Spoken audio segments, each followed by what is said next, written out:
Widzieliście go. Może stał za wami w kolejce. Może przechodził obok w centrum handlowym. Zwyczajny facet. Ciemne włosy, okulary, przeciętna postura. Taki, co nie rzuca się w oczy. Bobby Joe Long. Urodził się w 1953 roku w zachodniej Virginii. Dzieciństwo? Już wtedy było coś nie tak. Matka nadopiekuńcza. Zawsze przy nim. Czasem zbyt blisko. Sypiali w jednym łóżku aż do późnej młodości Bobiego. Bobby miał rzadką mutację chromosomów, tak zwany dodatkowy chromosom X, co powodowało u niego zaburzenia hormonalne. Miał powiększone piersi.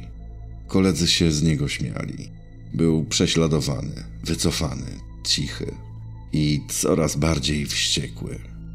W wieku 5 lat doznał poważnego urazu głowy w wypadku rowerowym. Później kolejnego, gdy spadł z huśtawki, i jeszcze jednego podczas jazdy motocyklem. Każdy z nich pogłębiał zmiany. Wywoływał zaburzenia nastroju i agresję. W wieku 20 lat ożenił się. Miał dzieci, ale był już kimś innym. Nienawidził kobiet. Pragnął je zdobyć, zdominować i zniszczyć. Zanim stał się mordercą, Ameryka poznała go jako kogoś innego. Classified Ad Rapist. Gwałciciel, który przeszukiwał drobne ogłoszenia w gazetach. Szukał kobiet sprzedających meble, sprzęty czy stare rzeczy, a potem przyjeżdżał obejrzeć towar. Ale to nie kanapa go interesowała. Interesowało go to, że były same. To był dopiero początek, bo Bobby Joe Long dopiero się rozgrzewał. Był człowiekiem z planem, z notesem, z gazetą. Sprzedam sofę tanio, sprzedam lodówkę do odbioru osobistego.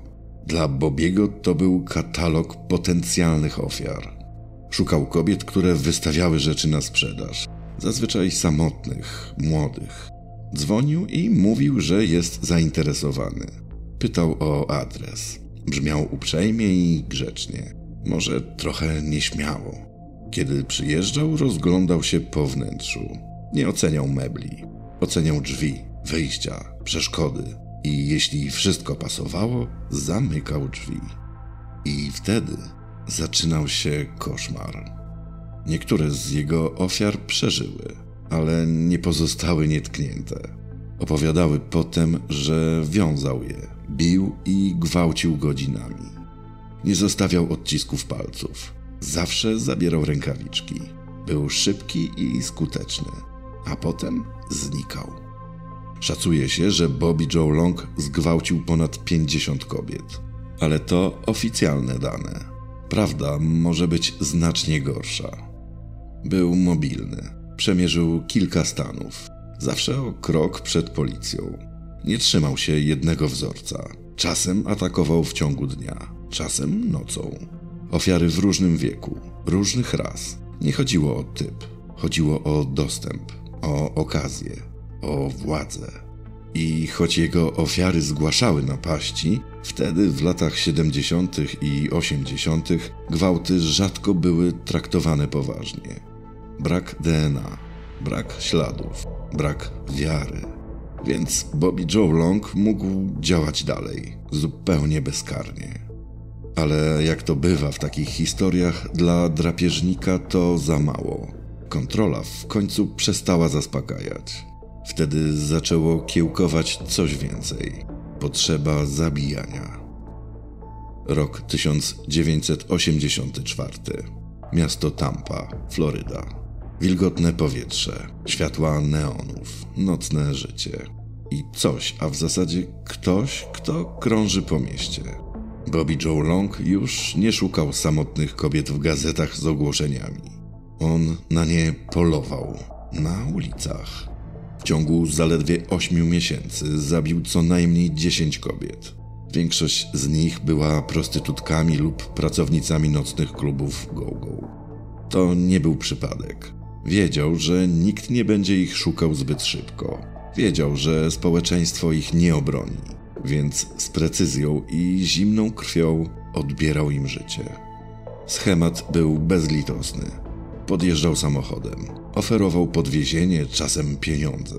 Gdy tylko były w środku, drzwi się zatrzaskiwały.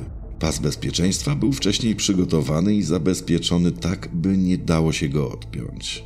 Pojmane kobiety były następnie wiązane i duszone. Często wcześniej brutalnie gwałcone i torturowane. Ciała porzucał w ustronnych miejscach, na poboczach, w zaroślach, przy autostradzie. Jakby nie były ludźmi, tylko śmieciami. Policja miała coraz więcej ciał, ale zero dowodów. Nie było kamer, DNA, nie było żadnych powiązań. Miasto zaczynało się bać, a Bobby wciąż nie miał dosyć. Chanel, Karen, Michelle, Virginia, Kimberly, Vicky, Elizabeth. Większość z nich była młoda, większość bezbronna. Wszystkie zniknęły, zanim ktokolwiek zdążył zareagować. I wtedy pojawiła się dziewczyna, nastolatka, ofiara, która przeżyła. Kiedy Lisa McVeigh zgłosiła się na policję, nikt nie spodziewał się, że jej słowa zakończą morderczy rajd Bobiego. Miała doskonałą pamięć, kolor tapicerki, zapach warsztatu samochodowego, kształt kierownicy. Zwróciła uwagę na wszystko, każdy szczegół. I to wystarczyło. 15 listopada 1984 roku Bobby Joe Long został aresztowany, gdy wychodził z kina. Bez oporu, bez słowa. Jakby wiedział, że jego czas właśnie się skończył. A może po prostu nie miał już nic więcej do zrobienia. Po tylu ofiarach, tylu ciałach. Przyznał się do wszystkiego. Bez emocji, bez przeprosin. Złożył zeznania tak, jakby czytał przepis kulinarny. Wiedział, że nie ma ucieczki. Nie był głupi, był zimny. W 1985 roku został skazany na karę śmierci przez śmiertelny zastrzyk. Wyrok wykonano 34 lata później. W celi śmierci czekał spokojnie. Nie pisał apelacji, nie protestował. Po prostu siedział i milczał. 23 maja 2019 rok. Florida State Prison. Bobby Joe Long został oficjalnie uznany za zmarłego. Koniec. To był dzień triumfu, zwłaszcza jednej kobiety. Lisa tam była. Siedziała w pierwszym rzędzie. Oglądała, jak ten sam człowiek, który chciał ją zabić, sam znika na zawsze. Po wszystkim powiedziała tylko: to nie jest dzień mojej zemsty. To jest dzień mojej wolności. Bobby Joe Long odszedł. Bez hałasu, bez łez, bez cienia żalu. Ale ślady, które zostawił, pozostaną w aktach, w pamięci i w oczach tych, którzy przetrwali. Nie był geniuszem, nie był Hannibalem Lecterem, nie miał rytuałów, maski czy płomiennych przemówień. Bobby Joe Long był zwyczajnym człowiekiem, który zamieniał cierpienie w narzędzie, a kobiety w ciche, zapomniane ofiary. Miał twarz sąsiada, ręce mechanika i oczy, w których nie odbijało się nic. Zabił co najmniej 10 kobiet, zgwałcił ponad 50. Lisa pracuje dziś jako funkcjonariuszka. Pomaga dzieciom. Uczy, jak przetrwać, jak mówić, jak nie pozwolić, by milczenie stało się wyrokiem. W tym odcinku to już wszystko. Jak zwykle dziękuję, że byliście ze mną. Zachęcam do subskrypcji i komentarzy. Bardzo dziękuję.